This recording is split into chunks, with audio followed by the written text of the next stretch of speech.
இன்னைக்கு நம்ம பார்க்க போகிறது செரி கேக் எப்படி செய்யலான்னு பார்க்கலாம் வாங்க. ஹாய் ஃப்ரெண்ட்ஸ், ஹாப்பி வேலண்டைன்ஸ் டே. என்றைக்குமே நம்ம லவ் அண்ட் அஃபெக்ஷனை மற்றவங்களுக்கு ஷேர் பண்ணுங்க, நம்ம லைஃப் பியூட்டிஃபுல் ஆகும். இந்த நோட்டோட நான் உங்கள் மிஜு. Welcome to ஈஸிக்யூசி. நான் போடுற வீடியோஸ் எல்லாம் உங்களுக்கு நோட்டிஃபிகேஷனாக வரணும்னா என்னோட சேனல் சப்ஸ்கிரைப் பண்ணுங்க, பக்கத்துலேயே பெல் ஐக்கான் கிளிக் பண்ணுங்க, அதில் ஆல் ஆப்ஷன் செலக்ட் பண்ணுங்க ஃப்ரெண்ட்ஸ். நான் போடுற வீடியோஸ் எல்லாம் வாட்ச் பண்ணி என்னை சப்போர்ட் பண்ணுங்க ஃப்ரெண்ட்ஸ். நான் இந்த சேனலில் ஈஸியான ரெசிபீஸும் இன்ட்ரெஸ்டிங்கான கிராஃப்ட்ஸும் தான் போடுறேன். வாட்ச் பண்ணி எல்லாம் என்ஜாய் பண்ணுங்க ஃப்ரெண்ட்ஸ். செரி கேக்கான தேவையான இன்க்ரீடியன்ட்ஸ் என்னெல்லாம் பார்க்கலாங்க. இங்கே நான் 4 முட்டை எடுத்திருக்கேன், 1 கப் மைதா மாவு, 1 teaspoon baking powder, 1/4 teaspoon baking soda, 1 pinch salt, vanilla essence, 1/4 cup melted butter, 3/4 cup powdered sugar, 1/2 cup பால், செரி ஒரு 100 கிராம். முதல்ல ட்ரை இன்க்ரீடியன்ட்ஸ் ஜலிச்சு வச்சுக்கலாங்க. அதுக்கு 1 கப்பு மைதா மாவு, 1 teaspoon baking powder, 1/4 teaspoon baking soda, 1 pinch salt எல்லாம் சேர்த்து நல்லா 3 தடவை ஜலிச்சு வச்சுக்கோங்க. இப்போ இந்த வீடியோவை நீங்கள் ஃபஸ்ட் டைம் பார்க்குறதா இருந்தால் என்னோடய சேனலை சப்ஸ்கிரைப் பண்ணுங்கள், பக்கத்துலேயே பெல் ஐக்கான் கிளிக் பண்ணுங்கள், அதில் ஆல்ன்ற ஆப்ஷன் செலக்ட் பண்ணுங்கள் ஃப்ரெண்ட்ஸ்.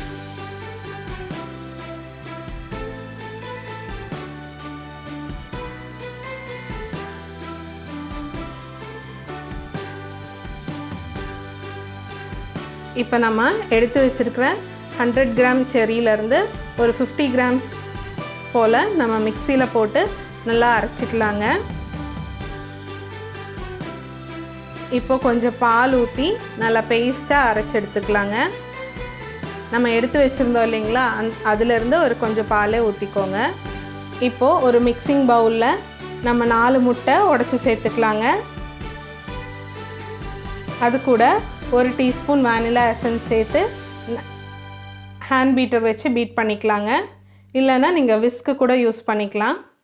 இப்போ கொஞ்ச நேரம் பீட் பண்ணதுக்கப்புறம் நம்ம கொஞ்சம் கொஞ்சமாக சுகர், பவுடர்ட் சுகராக சேர்த்துக்கலாங்க.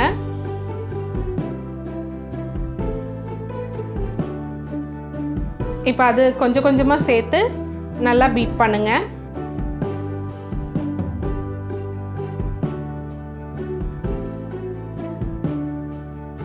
இப்போ கடைசி இது சேர்த்ததுக்கப்புறம், கடைசி போர்ஷனும் சேர்த்ததுக்கப்புறம் நம்ம நல்லா ஒரு 5 மினிட்ஸ்க்கு நல்லா பீட் பண்ணிக்கலாங்க. இந்த மாதிரி நல்லா ப்ளஃபியாக ஒயிட் கலரில் ஆகிற வரைக்கும் பீட் பண்ணுங்கள். இப்போ பாருங்கள், நல்லா பீட் ஆகிடுச்சு. இப்போ நம்ம எடுத்து வச்சுருக்க அந்த 1/4 கப்லேருந்து 1/4 கப் பட்டர்லேருந்து கொஞ்சம் கொஞ்சமாக சேர்த்து பீட் பண்ணிக்கலாங்க.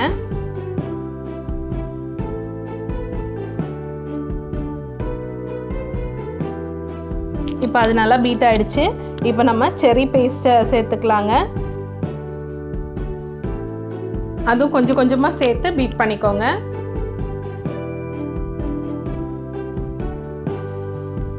இது ஆப்ஷனல் தாங்க, நான் இங்கே கலர் சேர்க்குறேன். இது ஆப்ஷனல் தான், நம்ம வேணும்னா சேர்த்துக்கலாம், இல்லாட்டியே செரியிலேயே கொஞ்சம் நல்ல கலர் வருதுங்க நமக்கு. இப்போ நம்ம ட்ரை இன்க்ரீடியன்ட் சேர்த்து ஒரு விஸ்கால் மிக்ஸ் பண்ணிக்கோங்க. இதுக்கப்புறம் பீட் பண்ண வேண்டாம்.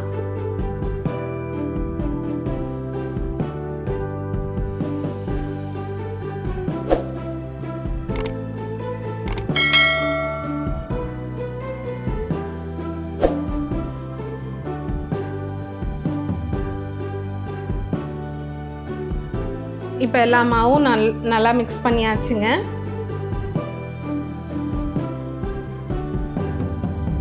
இப்போ நம்ம அவனை ப்ரீ ஹீட் பண்ணி வச்சுக்கலாங்க. 180 டிகிரியில் ப்ரீ ஹீட் பண்ணிக்கோங்க.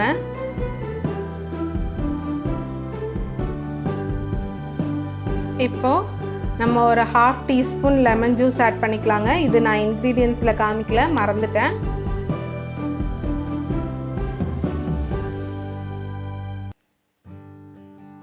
இப்போ நம்ம பேட்டர் மிக்ஸ் பண்ணி ரெடி ஆகிடுச்சுங்க. இப்போ நம்ம கேக் டின்னில் ட்ரான்ஸ்ஃபர் பண்ணிக்கலாம்.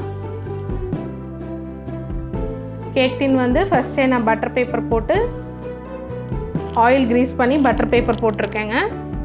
அதில் நம்ம பேட்டரை ஊற்றிக்கலாங்க. இப்போது ஏர் பபிள்ஸ் ரிலீஸ் பண்ணுறதுக்கு நம்ம ஒரு குச்சி வச்சு இந்த மாதிரி வரைஞ்சி விட்டுக்கலாங்க. ஏர் பபிள்ஸ் போகிறதுக்கு டேப் பண்ணிக்கோங்க. இப்போ அவன் ப்ரீ ஹீட் ஆகிடுச்சுங்க. நம்ம அவனுக்குள்ளே கேக் டின் வச்சுக்கலாம்.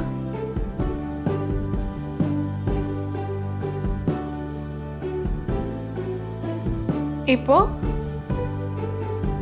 கன்வென்ஷன் மோடில் 180 டிகிரியில் 35 மினிட்ஸ் வச்சுக்கலாங்க. இப்போ 35 மினிட்ஸ் முடிச்சதுக்கப்புறம் பார்க்கலாங்க. இப்போது 35 மினிட்ஸ் முடிஞ்சிருச்சுங்க. நம்ம அவன் ஓப்பன் பண்ணிக்கலாம்.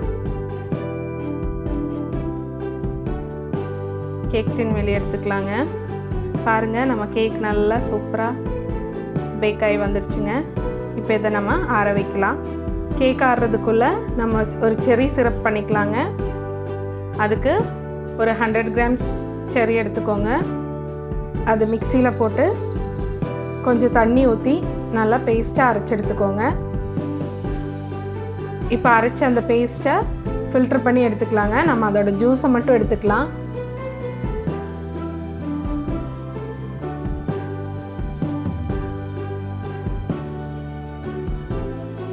இப்போது அந்த ஜூஸு ஒரு கப் போல் இருக்குங்க. அதில் இப்போது 2 டேபிள் ஸ்பூன் பவுடர்ட் சுகர் சேர்த்துக்கிறேங்க. 1 டேபிள் ஸ்பூன் கார்ன்ஃப்ளவர் சேர்த்து இப்போ நல்லா மிக்ஸ் பண்ணிக்கலாங்க.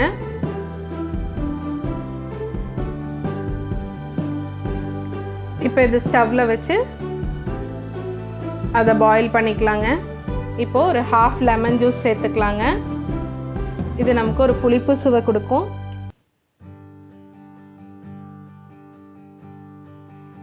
இப்போ ஒரு சிட்டிகை உப்பு சேர்த்து நல்லா கொதிக்க விடலாங்க. மிக்ஸ் பண்ணிகிட்டே இருங்க, இல்லைன்னா கெட்டி தட்டிடும். ஏன்னா கார்ன்ஃப்ளவர் இருக்குது. இப்போ பாருங்கள், நல்லா கொதிச்சு வந்துருச்சு.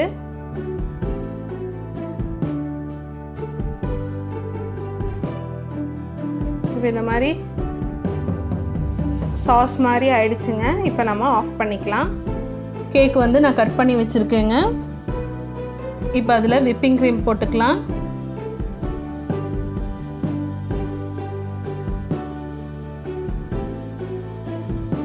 அந்த கேக்கை நான் 3ஆக கட் பண்ணி வச்சுருக்கேங்க. அதில் எல்லாம் நம்ம நடுவில் விப்பிங் க்ரீம் சேர்த்துக்கலாங்க.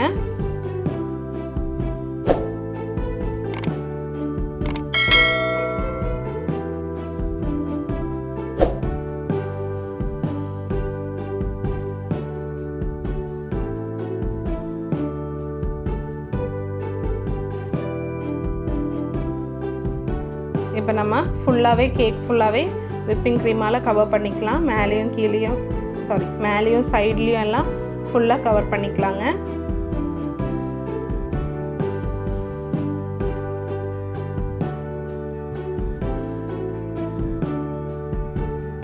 இப்போது கேக் நல்லா ஃபுல்லாக நம்ம விப்பிங் க்ரீமால் கவர் பண்ணியாச்சுங்க, ஐசிங் பண்ணியாச்சு. இப்போ நம்ம இது கொஞ்சம் நேரம் செட் ஆகிறதுக்கு ஃப்ரிட்ஜ்குள்ளே வச்சுக்கலாங்க. இப்போ ஃப்ரிட்ஜில் எடுத்தாச்சு, நல்லா செட் ஆகிருக்குங்க. இப்போ நான் சாஸ் வந்து அந்த கேக்கில் அப்ளை பண்ணுறேன்.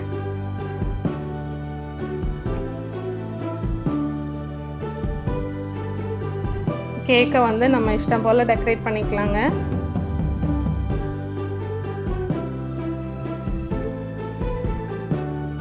அவ்வளோதாங்க, கேக் டெக்கரேட் பண்ணி முடிச்சாச்சு. நம்ம செர்ரி கேக் ரெடி ஆகிடுச்சுங்க. இது இப்போ நம்ம கட் பண்ணிக்கலாம்.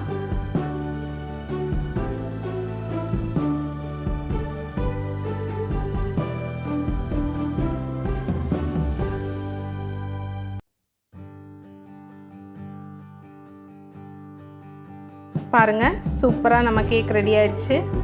ரொம்ப டேஸ்டியாகவும் எம்மியாகவும் இருக்குங்க. இந்த கேக் நீங்கள்லாம் ட்ரை பண்ணி பாருங்கள். எப்படி இருக்குன்னு கமெண்ட் பண்ணுங்கள் ஃப்ரெண்ட்ஸ். இந்த வீடியோ உங்களுக்கு பிடிச்சிருந்தா சப்ஸ்கிரைப், லைக் அண்ட் கமெண்ட் பண்ணுங்கள் ஃப்ரெண்ட்ஸ்.